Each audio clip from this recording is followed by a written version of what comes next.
Jack and the Beanstalk. Retold by Richard Walker. Narrated by Richard Hope.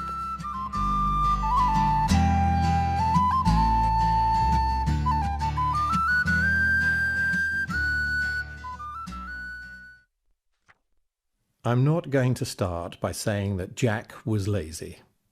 When there was an adventure in the offing, he was not lazy at all. But most of the time, he just did a little bit of this and a little bit of that. Jack lived with his mum and Daisy, the cow, in a tumble-down farmhouse a little way out of town. Jack's mum liked to do just a little bit of this and a little bit of that as well. They didn't have very much money, but they didn't much care. Then, one day, there was nothing left to eat, not even a crust of old bread, and no money left either to buy anything. "It's no good, Jack," his mum said. "We'll have to sell poor old Daisy. You had better get up early tomorrow morning and take her to market. Make sure you get a good price for her." Jack knew better than to argue. Besides, he was very hungry. So the next day he got up at sunrise and set off down the lane with Daisy in tow. He had not gone far when he came around a corner and bumped into a funny little man. The man was wearing a big, baggy jacket with big, baggy pockets. "Good morning to you," said the man.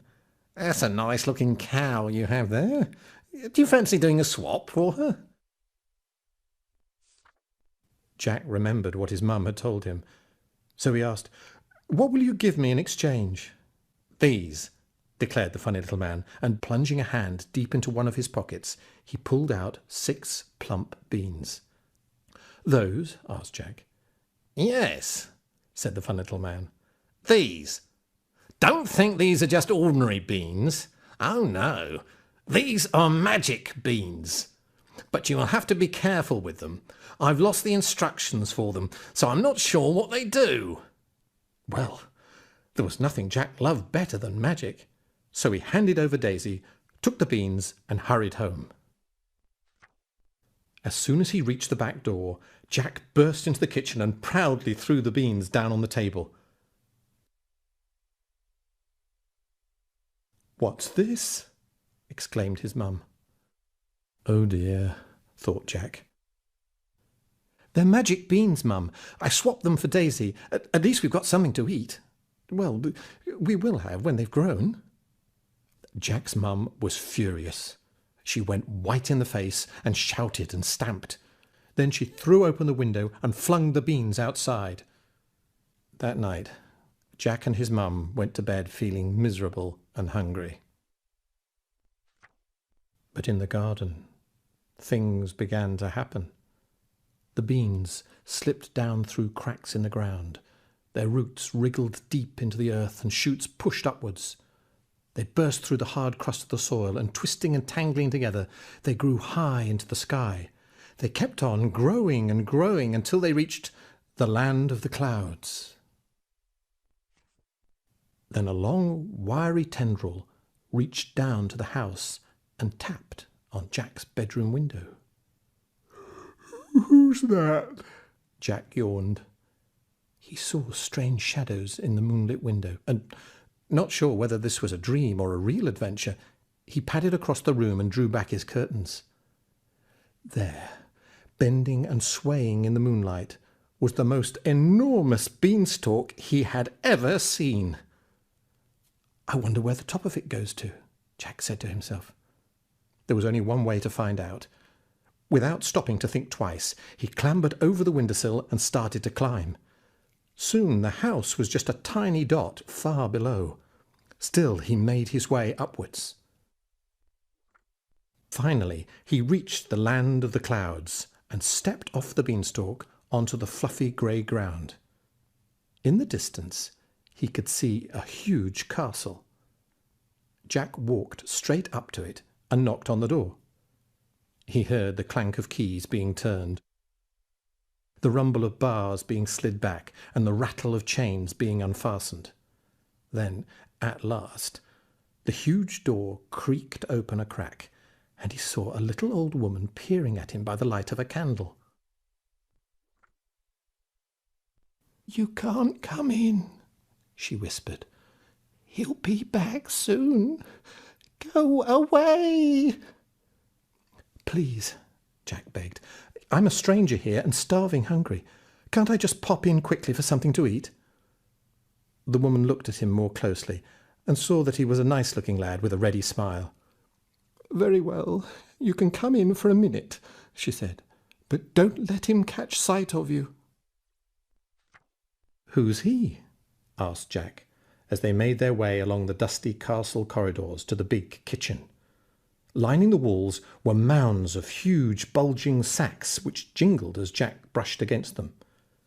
The giant, of course. If he catches you, he'll eat you for sure. He's got a foul temper, so you better keep out of his way. Hide among the sacks if you hear him coming. Then, just as she finished speaking, there was a crashing of heavy footsteps outside the room. Jack only just managed to hide behind a heap of sacks when the door burst open and in barged the giant. Fee, fi, fo, fum. I smell the blood of a stinky man. Where is he, woman? Where are you hiding him? The giant sniffled his way round the room until he came close to where Jack was hiding. Oh, don't be silly, said the old woman. All you can smell is the stew I've made. I was trying a bowl of it to make sure it was good enough for you. Would you like some? Soon the giant had slurped his way through an enormous bowl of stew. He belched loudly, then demanded, Fetch me my goose. I want some more gold. The old woman slipped out of the room and was soon back, cradling a huge, very gloomy-looking bird in her arms. Peeping out from his hiding place, Jack watched as the goose began to lay eggs, each one made of pure gold. As each egg appeared, the giant put it into a giant egg box. Then he demanded, Now fetch me my harp. I want some music. Once again, the old woman bustled out of the room and came back holding an exquisite harp made of pure gold. Even the strings were golden. Play, harp, play, shouted the giant. And, as if by magic, the room was filled with the most beautiful, gentle music as the strings began to vibrate all by themselves. Soon the giant fell asleep, and his snuffling and snoring echoed round the room.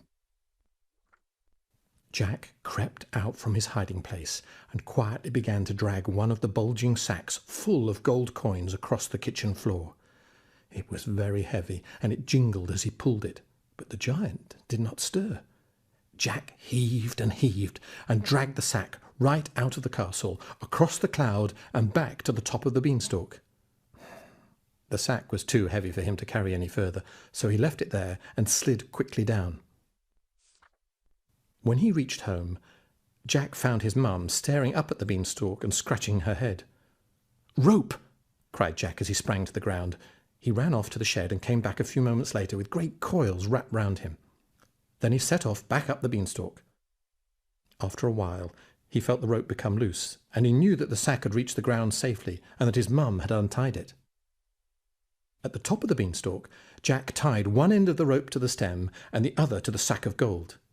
Then he started to lower the sack. Jack headed back to the kitchen to fetch another sack. As he crept past the giant, the goose looked up hopefully and whispered, Can I come too? I hate it up here. You wouldn't need to take the sack then. I could lay you as many golden eggs as you want. So Jack picked her up and ran out of the room. In the corridor he bumped into the old woman. Can I come with you as well? She asked. Of course, said Jack. Here, you take the goose and I'll go back for the harp. But as Jack picked up the harp, it suddenly cried out, What's going on? Who are you? Help! Help! Jack raced out of the kitchen just as the giant woke up, saw what was happening and began to give chase. Faster and faster ran Jack. Closer and closer came the giant. As he reached the top of the beanstalk, Jack could feel the giant's hand on the hairs of his neck. The old woman started slithering down with the goose. Jack slithered down behind her with the harp.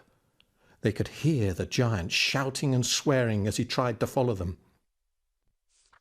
The beanstalk bent and swayed wildly, first to the left and then to the right, but the old woman and Jack reached the ground safely. Jack grabbed the rope. He pulled and he pulled until he could see the giant hanging on for dear life, glaring down at him. Then he let go.